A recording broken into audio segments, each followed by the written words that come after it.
Let me tell you something that'll make you put down your phone. You have roughly 700,000 hours in your entire life. Give or take. Everyone's different, but you get the idea. That's it. Right now, you've probably burned through 200,000 of them, and let's be honest, you spent at least 10,000 of those trying to pick something to watch on Netflix. We're really good at wasting time. Here's the breakdown that'll shock you. Sleep takes a third of your life. Gone. Work, another huge chunk.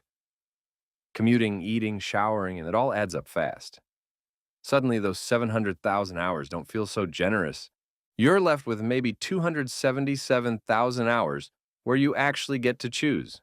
That's your real life. Every hour you spend is gone forever. Unlike money, unlike mistakes, unlike almost everything else, you can't earn back time.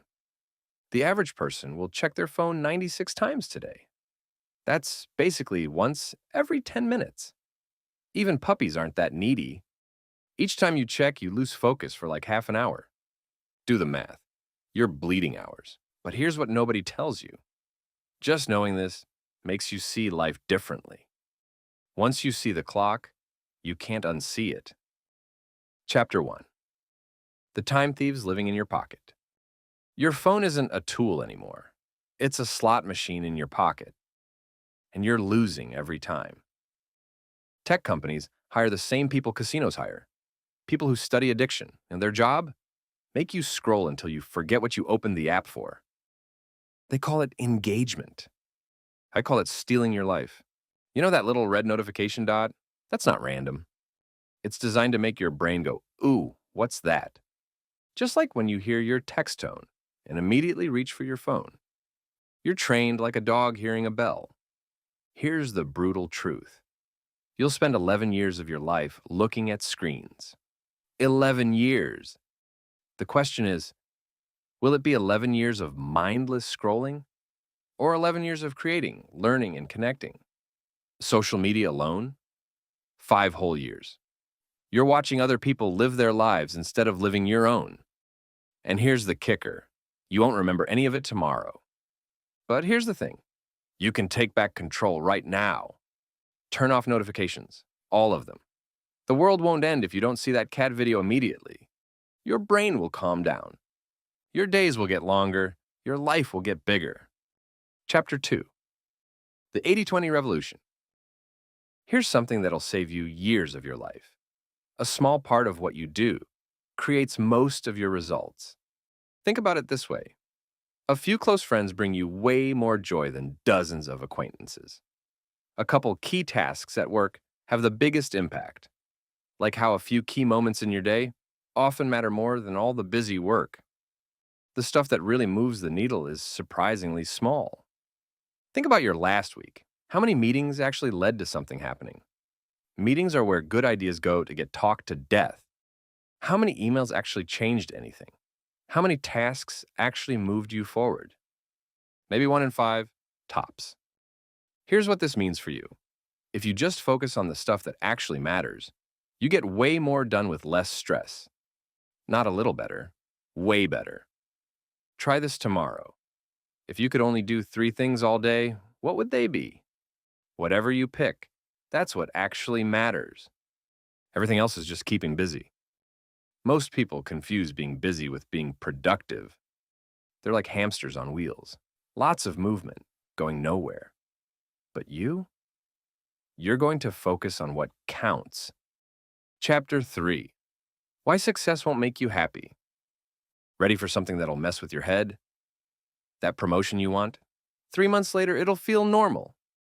Your brain has this weird thing where it gets used to everything. Good stuff, bad stuff, doesn't matter. You adjust to your new normal scary fast. Win the lottery? 6 months later, you're back to your regular mood. Lost your job? Got dumped? Didn't get the promotion? 6 months later, you're usually back to your normal mood. Your brain finds its balance again. People who win millions aren't any happier a year later. Lottery winners. Think about your own life. Remember that thing you desperately wanted last year? How often do you even think about it now? Your brain literally doesn't care about your achievements. This is why that new car smell wears off. why the corner office stops feeling special, why you're always chasing the next thing. You think the next achievement will finally make you happy. It won't.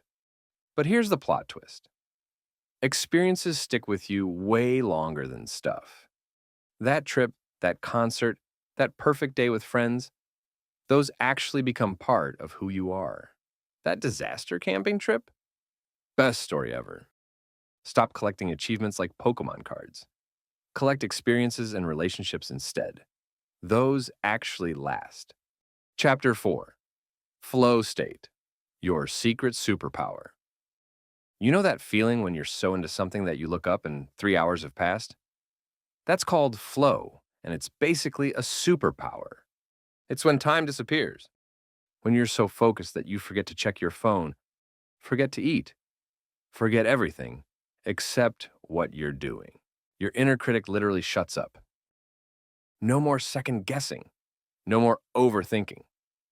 Here's the recipe. Whatever you're doing needs to be just a little bit harder than what you're comfortable with. Like a video game on the perfect difficulty setting. Too easy, you get bored.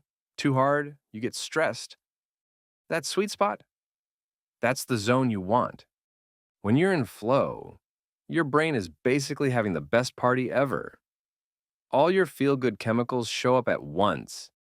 You're sharper, faster, more creative.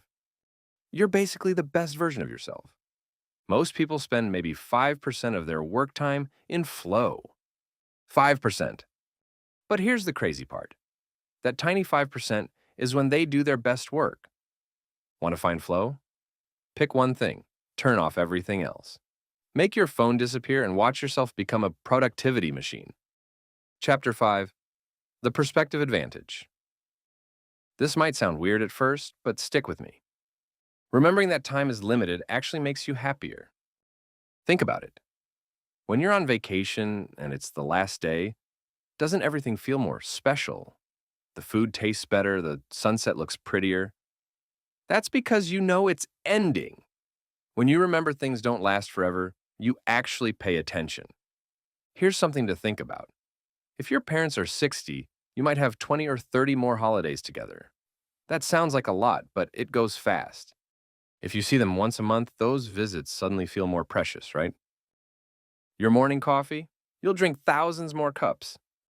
But each one is unique if you actually taste it. When you realize moments are limited, they become valuable. Try this mental trick. Imagine you're older, looking back at today. What would that wiser you want you to do? Usually it's the brave stuff, the fun stuff, the stuff that matters. When you realize time is precious, you stop wasting it on drama and start spending it on awesome. It's not about being sad that time passes. It's about being excited that you get to choose how to use it. Join our YouTube membership and get exclusive perks like early access to scripts, input on future topics about productivity, and connect with a like-minded community that gets it.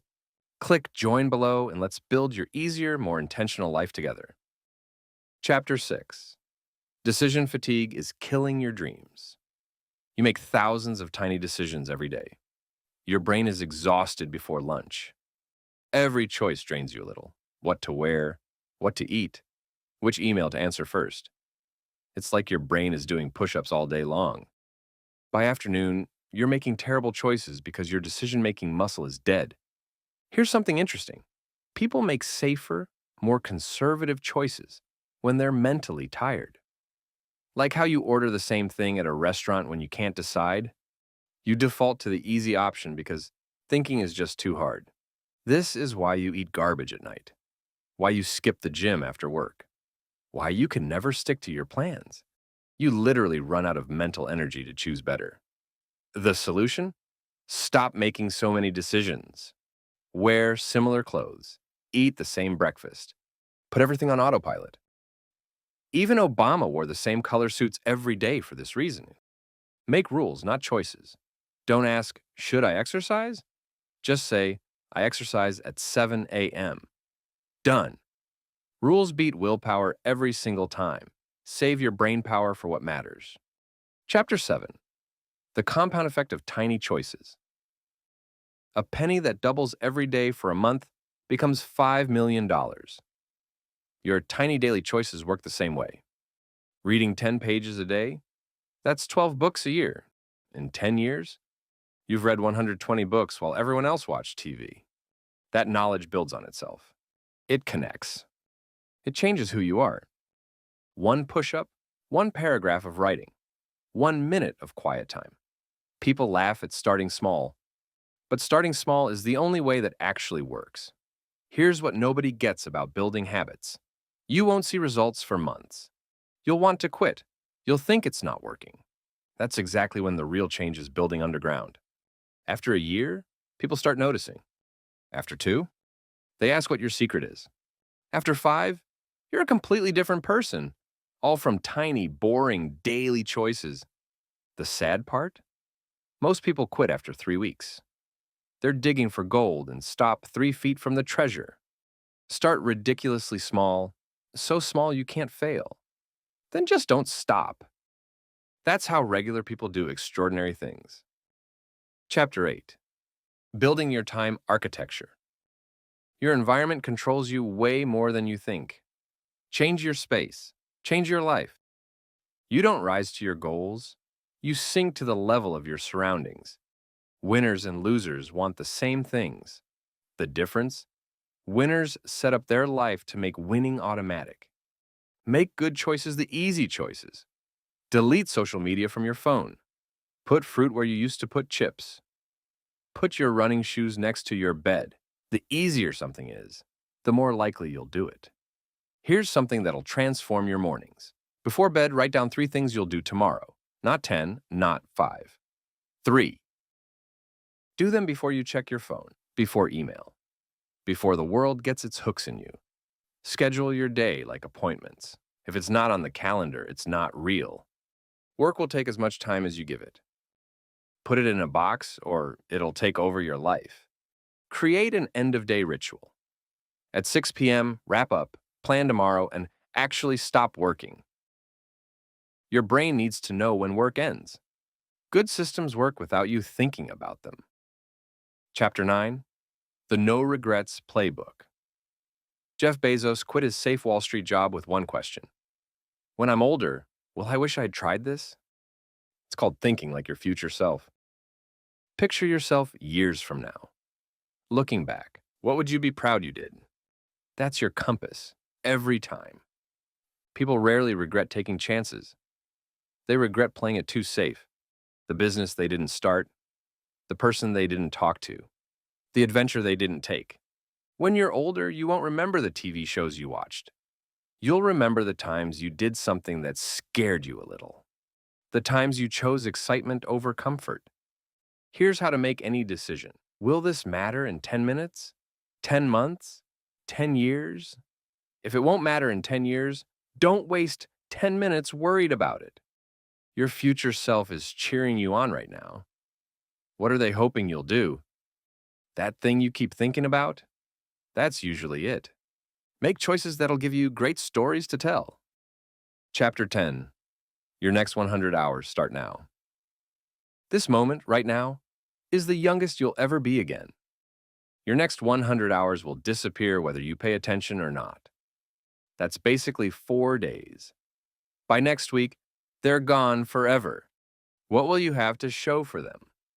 Here's what you do, and yes, you're watching a video about saving time. I get the irony. But if this video changes even your next day, it was worth every second. First, track one day. Write down where every hour goes. You'll be shocked, and that's the point. You can't fix what you don't see. Second, pick your 3 things that matter. Just 3 things that actually move your life forward. Everything else goes on the ignore list. Third, plan tomorrow tonight. Having even a rough plan beats winging it completely. You have maybe 400,000 hours left. That's not a lot, but it's enough. Enough to build something amazing. Enough to love deeply. Enough to matter. The clock is ticking. It always was. The question is, are you finally ready to hear it? Your 700,000 hours are waiting. Use them wisely. And hey, if you like this video, don't forget to subscribe and hit that like button. Also, let me know your thoughts on what I just shared. Oh, and there's more. I've just started a Patreon to help support these videos and connect with you more directly. Check out the link in the description if you'd like to join.